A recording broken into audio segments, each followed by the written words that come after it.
And welcome to Rob Schmitt Tonight. We are here at the Department of Commerce, right across the street from the White House.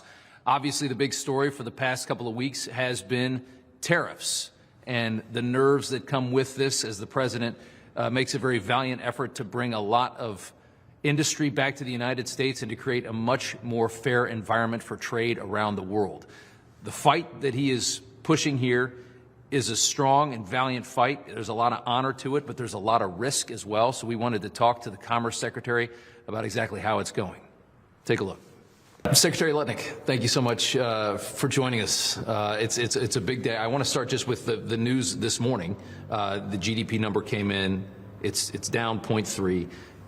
You know, they're talking about more imports coming in, a lot of companies buying up things, knowing that the tariffs were coming. Your reaction to that as we get started? Yeah, well, if you think about GDP, right, yeah, domestic production, right, when they know tariffs are coming, all the foreigners just pour it in. Right. So while there's lots for sale, it's not domestically produced product. So that's a natural reaction. It doesn't mean it's bad for Americans at all. Yeah. It just means, look, the foreigners try to pour it in real quick, and this is the natural outcome. But it goes away in a quarter or two. So this kind of stuff, you shouldn't, pay too much attention. So that number is not too concerning, just, kind of pushing forward. I look at this, I've listened to, everything you guys have said about this fight, and I think this is a very valiant effort to do what's right for the American people. It's also very politically risky. There's a reason why nobody touches kind of this fight, and we've watched our middle class in this country be decimated for decades now. We've watched it be hollowed out. We've watched our jobs move away. All the things that Trump is fighting for, that you're fighting for, these are there's a lot of integrity in what you're trying to do. But there's a ton of risk too. And I think you guys fully understand that. I talk to guys all the time. I'm not a business student. I'm a TV guy. But I talk to Wall Street guys all the time that love Trump. They love you. They voted for you. They support you. But they are nervous right now. What are you telling people to kind of calm those nerves as people are hearing stories about container ships and everything else? So let's take a step back and look at the big picture. Yeah.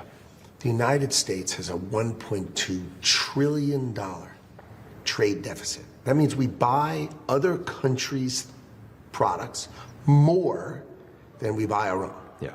Right? So we have a $30 trillion GDP. Mm-hmm. Right? I'll round it up to make it easy. Right? So that's 4% GDP a year that we give to other people. And you know who's the beneficiary, right? China has $1 trillion of it, yeah, through themselves and, of course, through Vietnam and through Thailand and through everyone else where they sell to us. So if Donald Trump is able to cut that number 25%, you'd say, come on, he's going to try to do bigger than that. That's 1% of GDP in America. 1% of GDP, $300 billion of more our producing and selling, balancing things. Imagine if we cut it in half. 2% of GDP. And then to create that domestic production, we've got to build factories. Trillions and trillions of investment. You know what that is? Those are points and points of GDP. Yeah.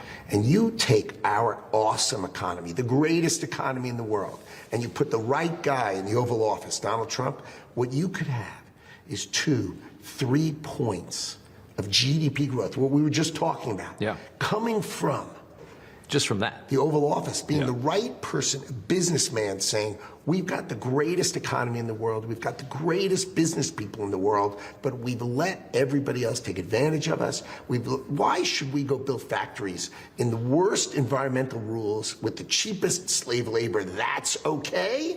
I don't remember that being okay. I remember the right answer is, let's build those factories here. But remember, these are high-tech, high-paying jobs. Sure. We're not trying to have like a sea of sewing machines, sure, with Americans sewing it. And that was the other point, is that you guys want to focus on semiconductors, medical, pharmaceuticals, exactly, steel. Exactly. You don't want to build everything in the world in the United States. You're focusing on certain areas because it's obviously it's national security, and it's if we ever get into a conflict, you can't have our medicine being made in China. Correct. You can't have our steel being made, exactly, in countries that hate us. They're not going to give us any, and that all makes sense. And that's why I say, the fight is the right fight. It's a valiant fight. It's a risky fight, though. And right now it feels like we're almost kind of in this race where it's like, can we get these deals done before the pain of an extended tariff war, is felt here. Because the one disadvantage that we have is that we're talking mostly about China, right? That's the big one. They've got a president for life. They have control of their media. You guys don't have that advantage. You've got about a year, to kind of make this happen. So we're not really in a bad place at all. It's an exaggeration, right? We've got a 10% tariff on the world. Yeah. No one is retaliating. We're negotiating with all these countries, and the basic premise is, look, you know the rate we're going to charge you if you say nothing. So how about you open your market, be fair, let's get it right, and in exchange for that, we'll set a fair tariff together, and we'll come to that balance. Let's get it on, and let's do it together, and that is happening fast and ferociously across the markets. So we, as a country, are in great shape. Yeah. I agree. The issue is China, and they are always the issue, right? They are the big dog, right? And that we've given to, the president's given that to Scott Bessent, right? And he is focused on that, and we are all rooting for him to do, to get the right deal, to de-escalate China, to sort that out. But the rest of the world is in really, really good shape. And I want you to understand how good shape. We're going to get deal after deal. But remember, each one of these deals is how much you're going to open your market, how much you're going to be more fair to us, right? How are we going to deal with pharmaceuticals? How are we going to deal with semiconductors? How are we going to deal with steel? Let's go do it so that our national security is protected. And what I tell all these countries is, yes, we are America first, but we are not America only. And once you understand we are not America only, we're not America exclusively, we're not trying to hurt anybody, we need to be a strong America to help the world. The world needs a strong America, and then we can help them. But we can't help ourselves if we have a $1.2 trillion trade deficit and we're running $2 trillion budget deficits. We're not going to be the power of the world to make the world a better place. We need to fix our house, and Donald Trump is fixing our house. You've indicated that there's been, and you just said, Bessent's China, you're the rest of the world. There's indications that you've given that I think Japan, South Korea, other countries, that you're getting close. You said yesterday that you have a deal done. It just needs to be approved by their parliament, by their leadership. Can you give us any kind of a hint on that? Can you give us an indication of how close you are on these other deals? Well, I think they're all in pretty good shape. I mean, I think we have a handful of countries that are in reasonable shape. But like how close? Like a couple weeks, a month? Yeah, I think less. Less? I think less. Yeah, really? I think we are in very good shape, and we can cover a lot of ground. But you know what? When you're trying to get it right, and especially the first 3 or 4 deals where you guys are going to be reading every those are the word hard of ones, it, right? That's the hardest part. Once you get the layout of it, you can start moving really fast, so I want right? people to understand, okay, how are we going to deal with semiconductors? Yeah. How are we going to deal with pharmaceuticals? What's the right answer for steel? And the right answer for steel on different countries is different things, right? You have to realize different countries are different things. If you think about steel, right, just for a moment, you've seen a blast furnace, right? We've all seen like a molten steel being poured. Think of the cost of that. That's power.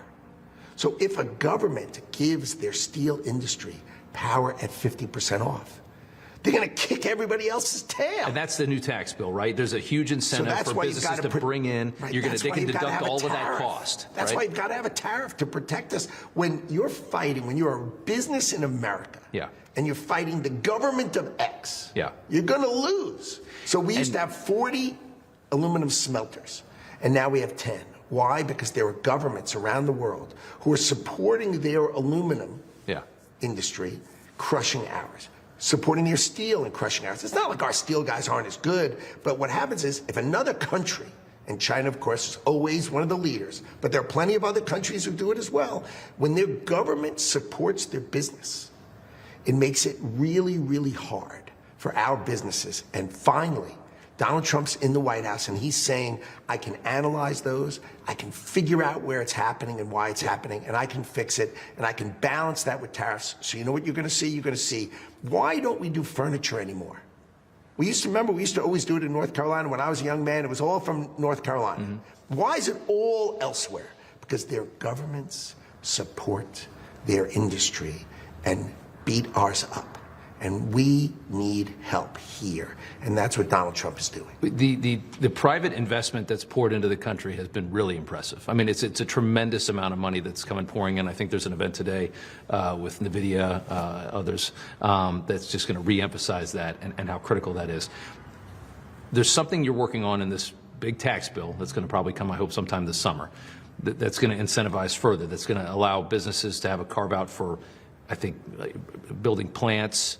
There's a huge incentive there to get people to come in, and they're going to be able to deduct all of that from the bottom line, right? Talk about that.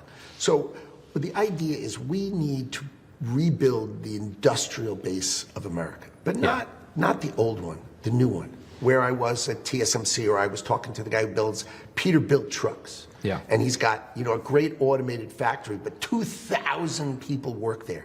The factory I was at yesterday, 4,000 people, real classic hardworking Americans, right? Tradecraft, who have been trained as technicians, right? They know how to do that. So they're building those plants in America, and these are the kind of jobs we want. They start at 75,000, go to 150,000. These are the right jobs for our foundational employees, the people who make America great, our high school educated, hardworking, dedicated Americans. They are the foundation of America that Donald Trump is in. So the idea is encourage people to build those factories and give them the tax incentive. Don't say you have to depreciate it over 15 years. I tell you what, you come in and you come in now. Right? And the government of the United States is going to make it easier for you to build it. We're going to get the regulations down. We're going to get the tax rate down. We're going to get your corporate tax down. We're going to do everything we can to say, come, build in America, right? And employ our great Americans. And let's change the industrial foundation of America. And Donald Trump's going to do it. And he's on it. And he's the first one who's actually called it out that we are inventing everything in the world, but we're letting everyone else build it. Why? Think about this. We invent the iPhone, which is awesome, right? Why do we let everyone else build it? Why can't we build it here? Why can't we build it here? And the key is AI and automation have made that in reach. All right, I understand why you need zillions of other people to work on it, but it's time now. Can that automation build that plant here where we can employ, we don't need millions of Americans to do it. We need hundreds of thousands of Americans who work in those factories. And I think we're going to produce 5 million great tradecraft jobs in America.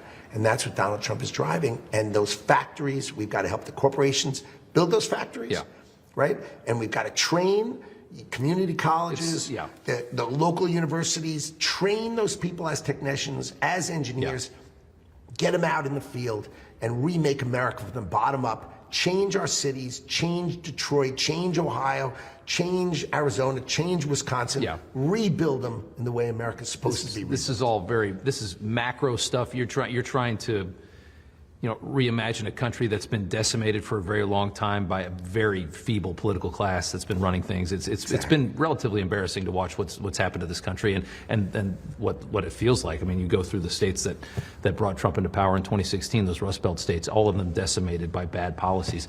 But what you're trying to do is imagine, why do we think it's a good idea to take an auto plant and move it to Mexico? Right. Like, I understand why the guys who own the auto plant would like to move to Mexico. But how about all the people who work in it? Well, what do we? Politicians don't we care about heavily lobbied by the guys that are running that own everything. It's just wrong. It's wrong. It's terrible. Why are they in Canada? Why does Canada make cars for the United States of America? Really, what is it about Canada, right? I mean, it makes no sense.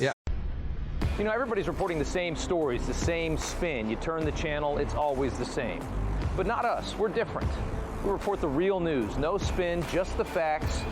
Turn to us, and you won't turn back. Tune in to Rob Schmitt tonight on Newsmax.